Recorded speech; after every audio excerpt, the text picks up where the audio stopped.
Okay. Well, where am I? No. Nope.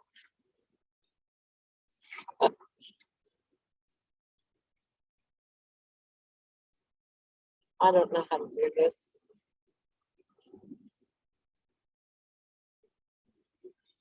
No, I don't want to do this. Space. Space. This meeting is being live streamed. By staying in this meeting, you consent to be live streamed. Anyone with access to live stream can watch and share with others. Got it. Okay. So it looks like this thing is being live streamed. Well, anyway,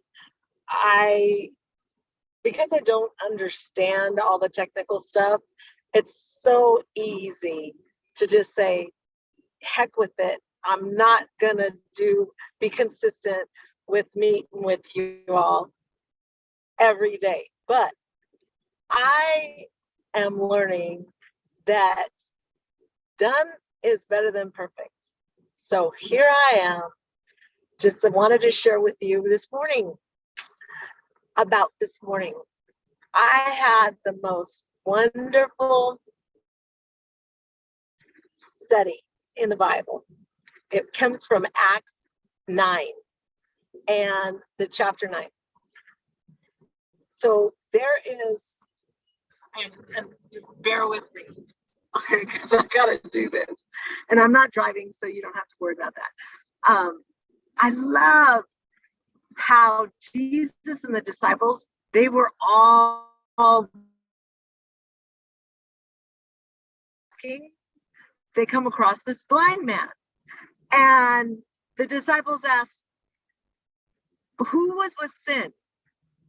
His parents or the blind man for why he was born blind? And Jesus said, none of them. He was born that way so that God could heal him and make God look good or famous, because think about it, so that he could feel. So Jesus, well, this is now it gets weirder, because talk about own your own bizarre, unique, weird. Jesus reaches down, he grabs some dirt and he spits into it and makes like a paste and puts it on this man's eyes and says, be healed. And the guy left with this sight. He had sight. Talk about owning your own.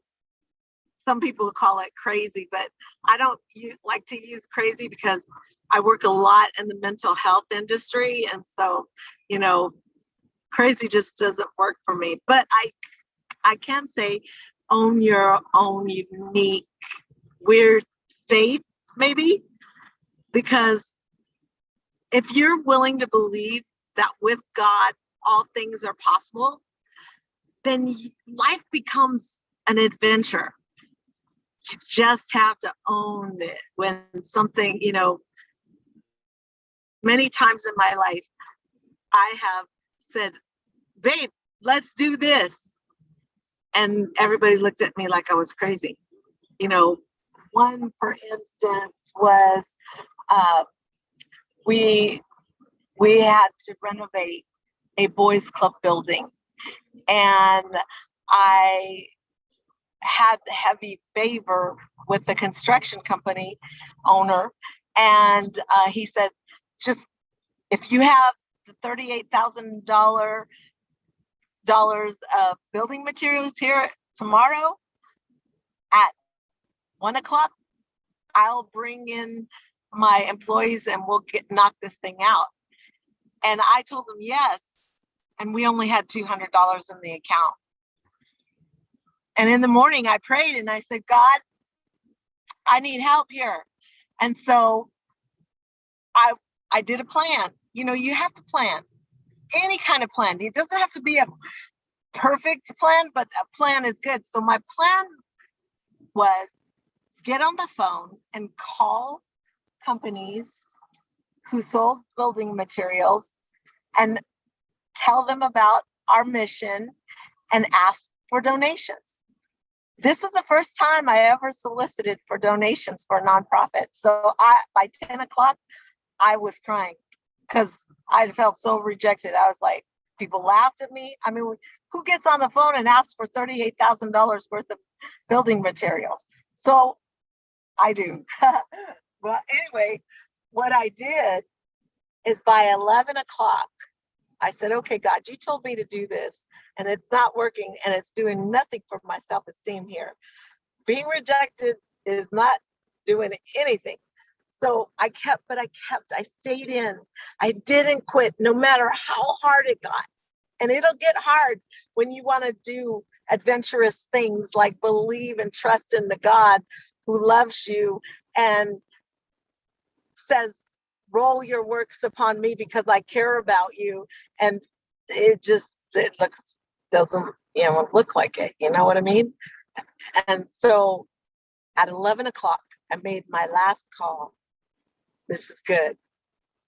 The woman on the other end said, I don't know what I can do. Fax me the list. I faxed her the list. And she said, just show up at 1. I called the construction owner. I said, meet me at so-and-so at 1. I have some building materials to start with, not knowing what was going to be there, not knowing if it was going to be been just to interview me or whatever, to see and make sure that I wasn't, I was who I was. And so we get there and all I had to do was present her with the letter, and there were pallets of building materials.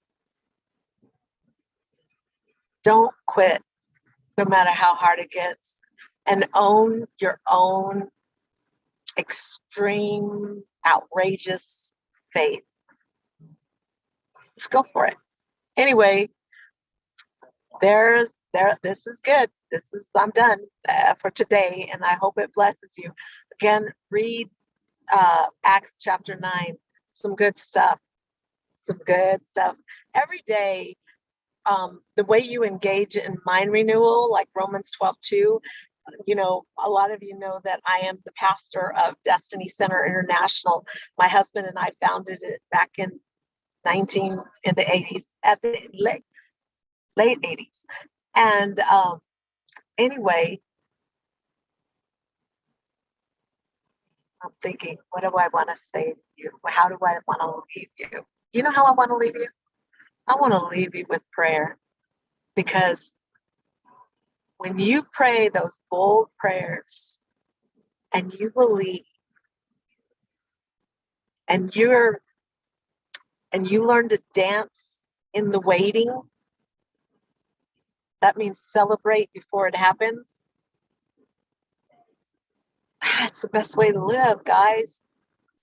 So, Father, I thank you for every single person that watches this video. I pray that they would be encouraged to own their own bizarre faith and walk it out knowing that the plans you have for them and are not to harm them, but to give them a hope and a future that is so exciting that it expresses how good you are, Father.